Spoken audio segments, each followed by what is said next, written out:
Hello NEET army. आप लोग का फिजिक्स में 11th क्लास का लगभग 2 से 3 चैप्टर हो चुका है स्टेट लाइन तक। 12 आप लोग को लग रहा होगा कि 12 का कोई चैप्टर अभी तक फिजिक्स में क्यों नहीं स्टार्ट हुआ है। तो आज जो हम लोग पढ़ेंगे वो 12th क्लास का फिजिक्स पढ़ेंगे और वो है ऑप्टिक्स। ठीक है, आप लोग के 12th क्लास में जो सबसे ज़्यादा इम्पोर्टेंट है और सबसे ज़्यादा क्वेश्चन सीधा जिससे आता है बेसिक कॉन्सेप्ट पर, जिसमें हो जाता है पूरा सॉल्व, वो है ऑप्टिक्स।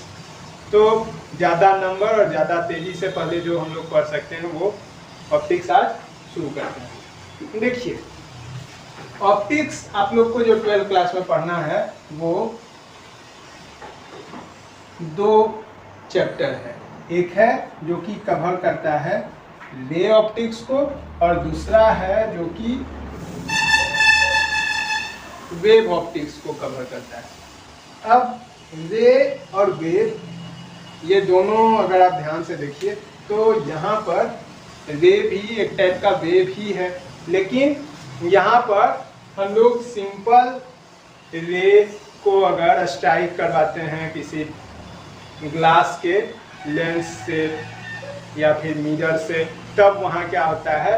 और जो सिंपल लाइट का जो इवेंट है उसके बारे में हम लोग इसमें पढ़ेंगे और इसमें वेव का क्या क्या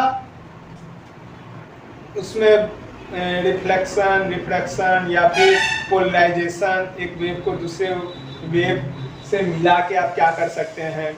वहाँ पर अगर आप 2 अलग अलग वेव को किसी पॉइंट होल से अगर आप पास करवाते हैं तब क्या होगा, तो इसके बारे में हम लोग वेव ऑप्टिक्स में पढ़ते हैं। तो आज जो हम लोग समझेंगे वो रे ऑप्टिक्स का बेसिक्स को समझेंगे। ठीक है, बेसिक्स ऑफ रे ऑप्टिक्स हम लोग का आज का जो मेन फोकस होगा वो होगा रे ऑप्टिक्स के बेसिक्स में। देखिए, रे यानी कि जो भी लाइट होता है वो लाइट आता कहाँ से है, पहले इसको समझिए। एकदम अगर आप 10th में भी नहीं पढ़े हैं तब भी आप समझ लीजिएगा और अच्छा से आपको आ जाएगा। हम उस लेवल से आज आपको समझाएंगे। देखिए, होता क्या है, आपके पास में पूरा 2 तरह का ऑब्जेक्ट होता है अगर हम लोग लाइट के हिसाब से देखें। मान लीजिए ये है सन और एक है आपके पास कोल का टुकड़ा। ठीक है, ये है कोल और ये है सन। अगर आप देखिएगा तो सन से लाइट आता है लेकिन कोल के थ्रू आपको लाइट नहीं मिलता है। इसी टाइप से आप बाकी सब ऑब्जेक्ट के भी बारे में कर सकते हैं। जैसे ये बोर्ड है, इस बोर्ड से लाइट आपको नहीं मिलेगा, लेकिन वही अगर एक टॉर्च होता तो उससे आपको लाइट मिलता। तो इस तरह से पूरे वर्ल्ड में आपको 2 टाइप का ऑब्जेक्ट मिलता है।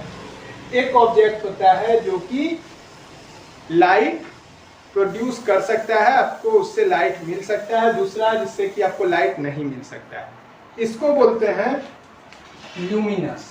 ठीक है, और इसको नॉन ल्यूमिनस। ल्यूमिनस जिससे आपको प्रकाश या लाइट मिले, ठीक, एल से लाइट, एल से ल्यूमिनस। और दूसरा नॉन ल्यूमिनस जिससे कि आपको लाइट नहीं मिले। ठीक है, अब जब लाइट मिला, इस लाइट के बेसिस पर भी हम लोग ऑब्जेक्ट को 3 पार्ट में डिवाइड कर सकते हैं। ठीक है, अगर आपको याद होगा, ये एकदम basic 8th class 5th class में आप ये चीज पढ़े होंगे कि एक ऑब्जेक्ट है जिससे कि लाइट पास हो जाता है। ठीक है, एक दूसरा ऑब्जेक्ट है जिससे मान लीजिए इतना लाइट आया और थोड़ा सा लाइट बस पास हो, ठीक है। Small amount of light. और एक थर्ड ऑब्जेक्ट हो जिससे कि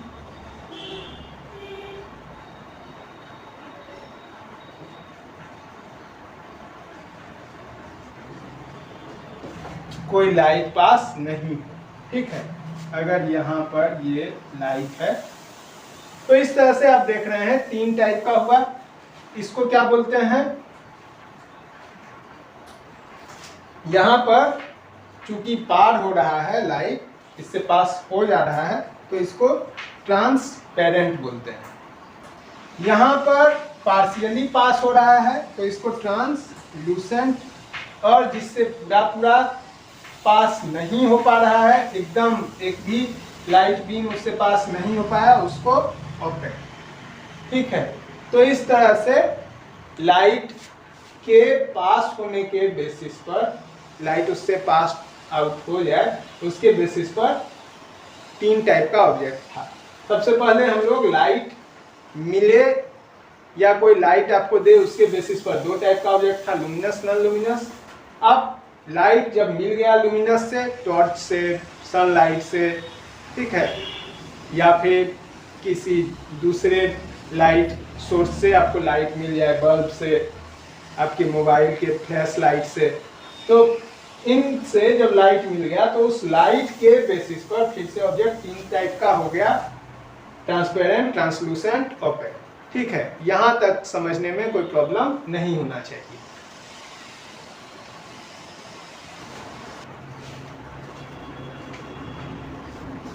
अब यहां पर के बाद जो स्टोरी शुरू होता है वो स्टोरी शुरू होता है ट्रांसपेरेंट, ट्रांसलूसेंट और ओपेक ऑब्जेक्ट के हिसाब से। देखिए होना क्या शुरू हुआ, यहाँ पर लाइट आया, ये पास आउट हो गया, ठीक है, और यहाँ पर स्मॉल अमाउंट में पास हुआ, यहाँ एकदम पास नहीं हुआ। तो सबसे पहले जब भी आपके पास में कोई एक ऑब्जेक्ट हो, मान लीजिए ये एक ऑब्जेक्ट है, ठीक, उससे हम लोग लाइट यहाँ पर डाले, पास नहीं हुआ, ये है ओपेक, ठीक। अब ये क्या करेगा, यहाँ पर से रिफ्लेक्ट होके लौट जाएगा, ठीक है। ऐसा तो होगा नहीं कि लाइट इसको एब्जॉर्ब कर लेगा, मतलब ये लाइट को एब्जॉर्ब कर लेगा, ये चीज नहीं होगा। तो यानी कि अब लाइट यहाँ पर से पीछे लौटेगा, ठीक है। तो यहाँ पर रिफ्लेक्ट होगा,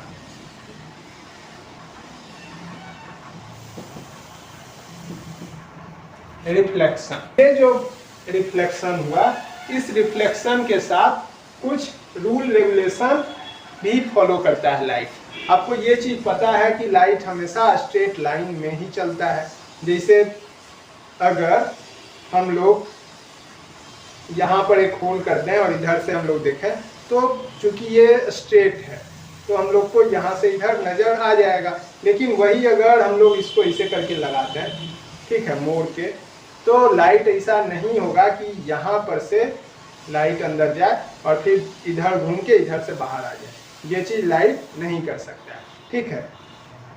लेकिन वही सेम चीज हो सकता है अगर हम उसको किसी ओपेक ऑब्जेक्ट, जिससे कि लाइट पास नहीं हो पा रहा था, उससे स्ट्राइक करवा, ठीक है। तो यहाँ ये रिफ्लेक्शन के लिए जो सबसे पहला रूल है वो क्या है कि ऑब्जेक्ट कैसा होना चाहिए, रिफ्लेक्टिंग सरफेस वाला, मतलब उससे लाइट पूरा पास नहीं हो, ठीक है। इतना तक अगर पास हो गया तो फिर रिफ्लेक्ट नहीं हो पाएगा, मतलब हर हालत में रिफ्लेक्शन कोई ओपेक ऑब्जेक्ट ही करेगा। ये सबसे फर्स्ट रूल। सेकेंड, अब देखिए यहाँ पर होता क्या है, मान लीजिए ये एक सरफेस है, यहाँ पर लाइट आया, ठीक है, लाइट यहाँ पर से इधर रिफ्लेक्ट होके चला गया। अब इस पर हम लोग एक नॉर्मल खींचते हैं। ये नॉर्मल जो है वो जिस सरफेस को आप कंसीडर कर रहे हैं रिफ्लेक्ट करवाने के लिए, उस सरफेस पर एक परपेंडिकुलर बस खींचा होता है। अगर आपका सरफेस इस टाइप का हो, ठीक है, तो इस पर जो 90 डिग्री होगा वो ऐसे करके बनेगा। तो इस सरफेस के लिए नॉर्मल ऐसा होगा, मतलब नॉर्मल हर एक हालत में ऐसे करके नहीं होना है। नॉर्मल का मतलब उस सरफेस पर परपेंडिकुलर एंगल। अब जैसे ही हम लोग यहाँ नॉर्मल खींचे, ये क्या किया, दो एंगल बनाया। ठीक, दो एंगल यहाँ पहले से बन रहा है, लेकिन उसको आपको कंसीडर नहीं करना है। आपको कंसीडर इस एंगल को करना है, यानी कि जो रे आया उसके और नॉर्मल के बीच, और एक रे जो कि रिफ्लेक्ट होके चला गया उसके और नॉर्मल के बीच। ठीक है, यहाँ पर ये जो रे आया उसको इंसिडेंट रे बोलते हैं, आई से रिप्रेजेंट किए, और जो रिफ्लेक्ट होके गया उसको रिफ्लेक्टेड रे। ठीक, तो रिफ्लेक्टेड रे और नॉर्मल के बीच का एंगल और इंसिडेंट रे और नॉर्मल के बीच का एंगल, इसको एंगल ऑफ इंसिडेंस बोलते हैं, और इसको एंगल ऑफ रिफ्लेक्शन। ये दोनों जब भी रिफ्लेक्ट होगा लाइट तो हमेशा इक्वल होगा। मतलब कि आप इसको अगर छोटा कीजिए तो ये भी छोटा हो जाएगा, इसको अगर हम लोग इसे बड़ा किए तो ये भी बड़ा हो जाएगा। ठीक है, आप सेम चीज़ को अपने यहाँ मिरर में करके देख सकते हैं। आप एक मिरर ले लीजिए, मिरर के ठीक बीच में आप एक पेन या मार्कर इस तरह से खड़ा कर दीजिए, और उसके हिसाब से आप यहाँ पर से एक एंगल बना के लेजर लाइट से वहाँ पर आप लाइट डालिए, तो जस्ट दूसरे साइड जो लाइट आपको मिलेगा रिफ्लेक्शन के बाद, वो भी बीच के नॉर्मल से जस्ट उतना का ही एंगल बनाएगा। ठीक है, तो ये हो गया रिफ्लेक्शन। अब यहाँ रूल क्या बना, first rule, angle of incidence बराबर होता है एंगल ऑफ रिफ्लेक्शन के। और सेकेंड चीज देखिए, यहाँ इंसिडेंट रे, रिफ्लेक्टेड रे और नॉर्मल, ये तीनों जो है वो सेम पॉइंट पर है, सेम सरफेस पर तो है ही, सेम पॉइंट पर भी है। ठीक है, तो यही दोनों इसका रूल हो गया, और हमेशा रिफ्लेक्शन रिफ्लेक्टिंग सरफेस से ही होता है। ठीक है, अब यही चीज जो रिफ्लेक्शन कराता है उसी को हम लोग जनरल लैंग्वेज में बोल देते हैं मिरर। मतलब मिरर हर एक वो सरफेस होगा जो कि रिफ्लेक्शन करवाता है। ठीक है, और जब भी रिफ्लेक्शन होगा, आप लोग मिरर देखे होंगे अगर, तो मिरर के सामने आप अगर खड़ा हो जाते हैं, आपके घर में अगर मिरर होगा, जनरली ये होगा ही। ठीक है, आप अपने मोबाइल पर तो अपना चेहरा हमेशा देखते नहीं होंगे, या हो सकता है आप देखते होंगे, तो अगर मिरर होगा उसके सामने आप जाके देखिए तो आपको अपना चेहरा नजर आने लगेगा।